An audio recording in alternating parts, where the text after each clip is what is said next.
Yeah.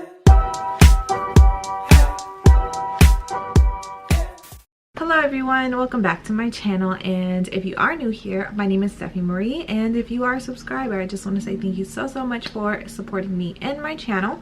Today I actually want to talk about two things. Just been on my mind a lot lately, and I've been meaning to do this video, but it's so difficult finding time to do sit down videos because I am a stay-at-home mom. I always have to pick and choose what I do during my free time being a stay-at-home mom, and sometimes videos I just can't get to it because I'm trying to do something else that's a little bit more important. It's really been bothering me. I've been neglecting this channel, and I do want to do more videos. Today I just want to do a simple get ready with me and actually speak about my kid and myself as well. So my kid and myself, we are talking about my son Rydder. So let's start with him because he's just a fun kid.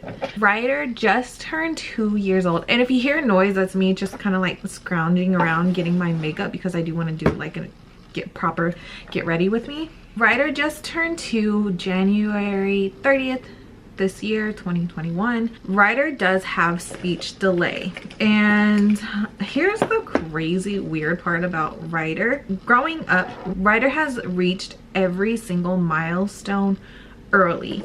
He has walked by the time he was like, I can't remember if it was 10 or 11 months old. He is a very independent kid, very independent, and he is a kid that if I try to physically show him anything, he gets very frustrated. Every single day brushing his teeth, he knows he needs to brush his teeth, but it's a battle because he wants to do it on his own. He doesn't like when I do it. He's always been extremely independent, and also feeding himself. He's taught himself how to feed himself. First we started with finger foods. He taught himself how to use a fork and spoon because he's extremely observant. He watches what other people do, but he hates when people try to like grab his hands and show him things. He definitely is a kid that has boundaries, and physical touch is his boundary, and I completely respect it. I don't force him to do anything that he doesn't want to do. And he's always been like that. Sorry, I'm fixing my camera. I noticed around like 12 months he never really tried talking. He babbles, and he still does babble. He'll do his little babbling baby talk. I think around like 15 months I started to get really concerned. I'm like, there's something wrong with him. He's not talking. He was not even trying. Like 0 attempts, not trying. He would babble, but that's it. He did have a doctor's appointment around, I think it was 16 months, and we did get a referral for a speech pathologist from there. So he is in speech therapy. He has been in speech therapy since, I can't remember if August, I mean, not August, I can't remember if it was October or November, but he has been in speech therapy for several months now. He has made great progress. We do practice with sign language, so the very first and most important thing was getting him to communicate for just basic needs. So food, milk, more, all done. Actually, I did get him started prior to going to speech therapy. We were already using like milk and more.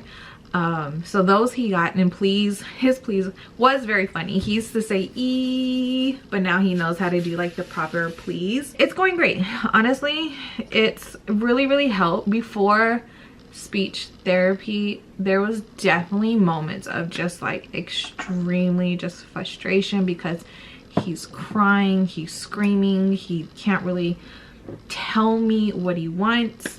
A lot of just moments of me having just like freaking breakdowns because it's like he's screaming and crying and I don't know what he wants, and it's just like, oh, please show me what you want, and he didn't know how to properly communicate. So I'm looking at the mirror in front of me. I don't have a small mirror in front of me, but now he's doing better. I mean, obviously it takes time to learn everything, so we're still learning everything, and the things that he does have down, we just been kind of putting it together. Like he knows how to say more and please, so I'll ask him to say more please.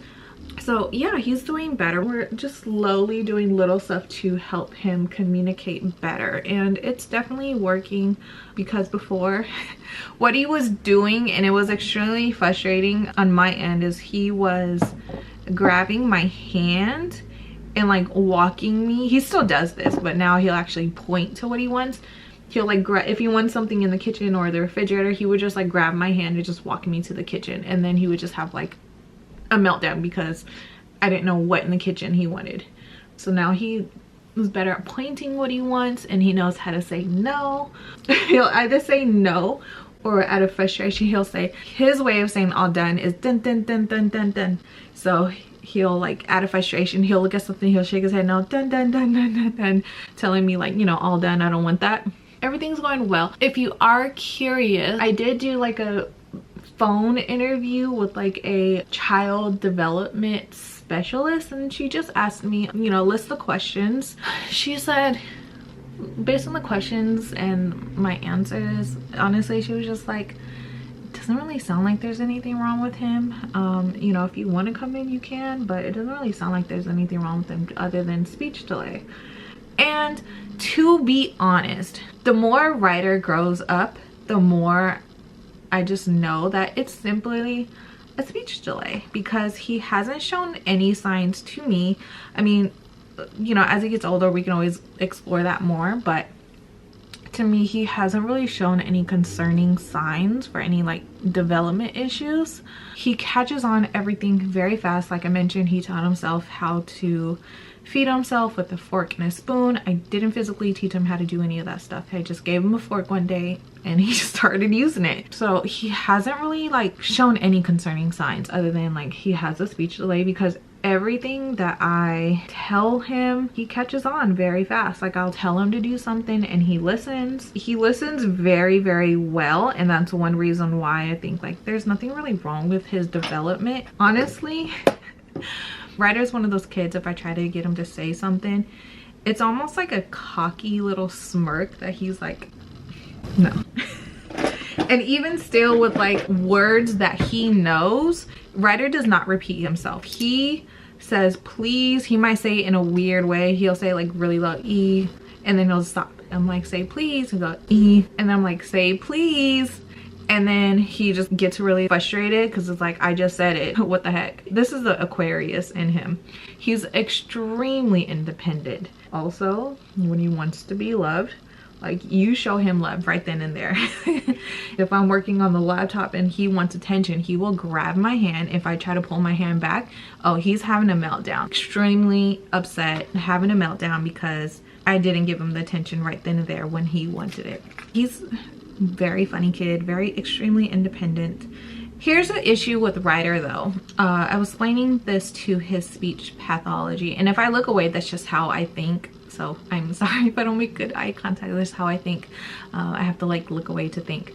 With Rydder, it's hard to say how many, like we go to the doctor next week and I know they're gonna ask how many words does he say in a day, and it's so hard for myself to figure out how many words does Rydder say, because he will say something once and it'll be a one-off thing, and then he'll never say it again. And then there's even moments where it's like, did he say that? I don't know. We'll have this thing when we're looking for something, like, well, he has a little Dumbo that he loves. We're like, Dumbo, where are you? And then Rydder will just repeat after me. He like, are you? Rydder will do this thing where he won't say the clear word, but he'll say tone of words. And that's really confusing as well, because I'm like, did he say it? Did he not? I don't know.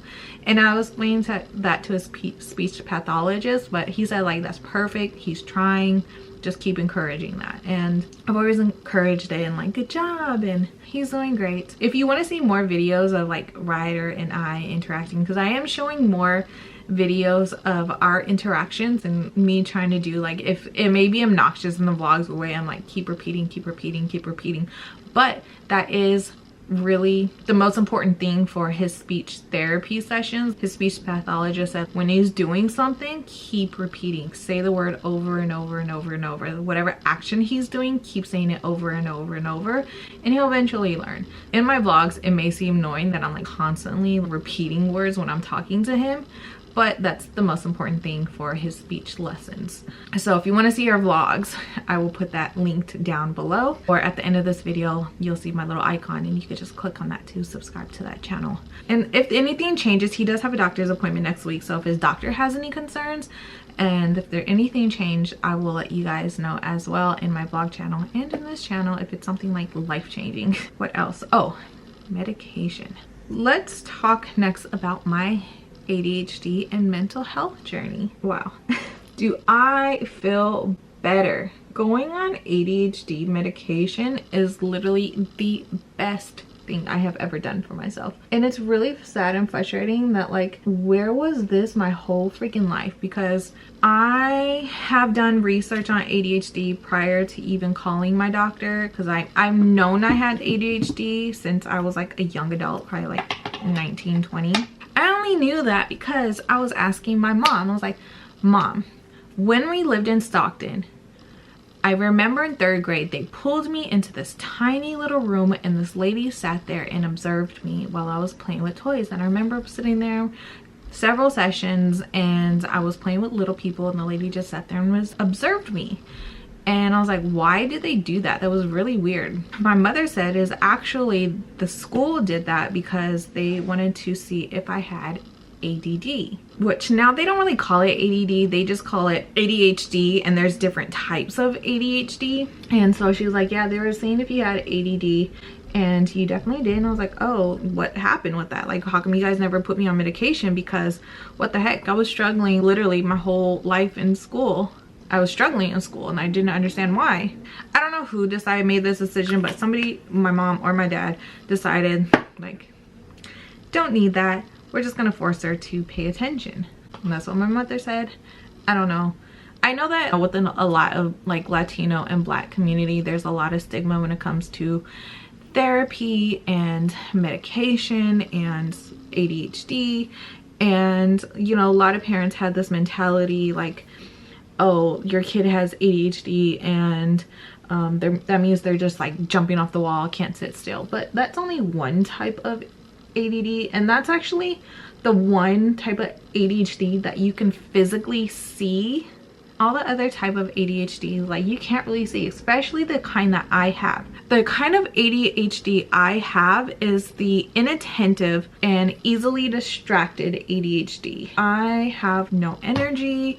I've always been like this. I can't pay attention no matter how hard I try, especially when it comes to things I'm just not passionate about. In school, I didn't care much about freaking science, history. I loved art. I actually enjoyed math. I don't know, I really liked weird things. Any subject that just wasn't into, and no matter how hard I try, my mind would just be like do. And you can't physically see that, but the way my brain was working, I couldn't focus. I don't know why I couldn't focus. I couldn't do my schoolwork, couldn't do my homework.